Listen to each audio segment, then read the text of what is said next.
இந்த கரூர் நிகழ்வு ஓராண்டுக்கு முன்னாடி நடந்திருந்தா இவங்க எல்லாம் இவ்வளவு அக்கறை காட்டியிருப்பாங்கன்னு நினைக்கிறீங்களா? இது ஒரு சாவோட சாவுதான்.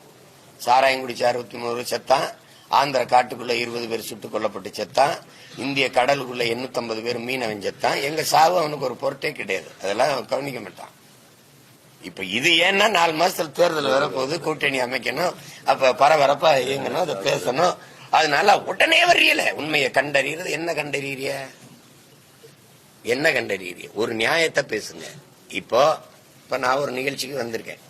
இந்த நிகழ்ச்சி நான் வரலைன்னா நிகழ்ச்சி இருக்குமா? ஒரு கேள்வி நீங்க எல்லாம் சொல்லுங்க. கூடவில்லை, நான் வர்றதானே நிகழ்ச்சி. நான் வரலைன்னா இந்த நிகழ்ச்சி இருக்குமா? இப்ப நான் வரலைன்னா இந்த கூட்டம் நடக்குமா? நான் வரலைன்னா இந்த நெரிசல் ஏற்படுமா? நான் வரலைன்னா இந்த மரணம் நிகழுமா? அப்ப என்னுடைய வருகையால நிகழ்ந்த மரணம் தான் அது. அப்படின்னா முதல் காரணம் யாரு? நீங்க தான் பதில் சொல்லுங்களேன்.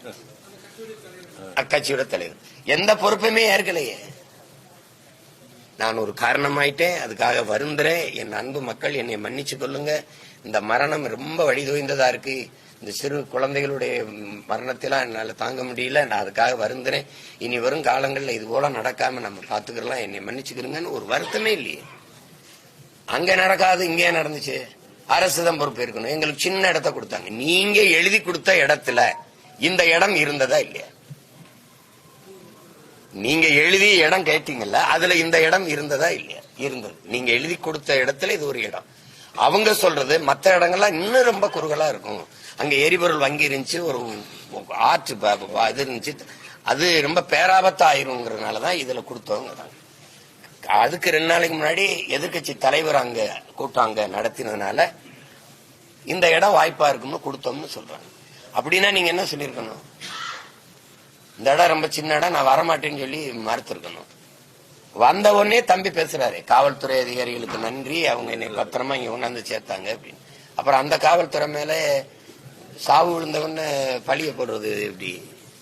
ஏதாவது ஒரு நிலைப்பாட்டில் நிக்கணும்.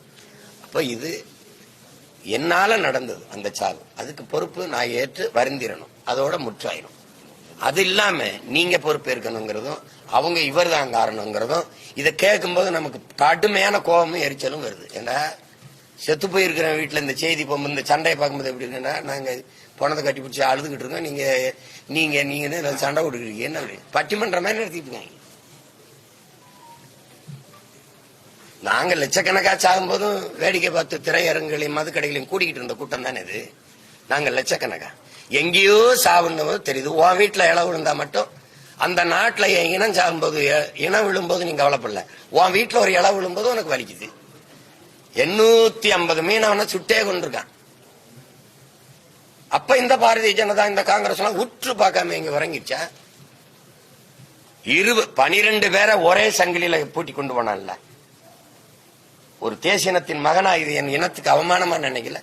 என் மீனவனை பிடிச்ச மொட்டை அடிச்சான்ல, எனக்கு என்னடா அவமானம்? என்னுடைய வாக்கை வாங்கி அதிகாரத்தில் உட்கார்ந்து இருக்க இந்த நாட்டின் தலைவர் உங்களுக்கு தான் அவமானம்.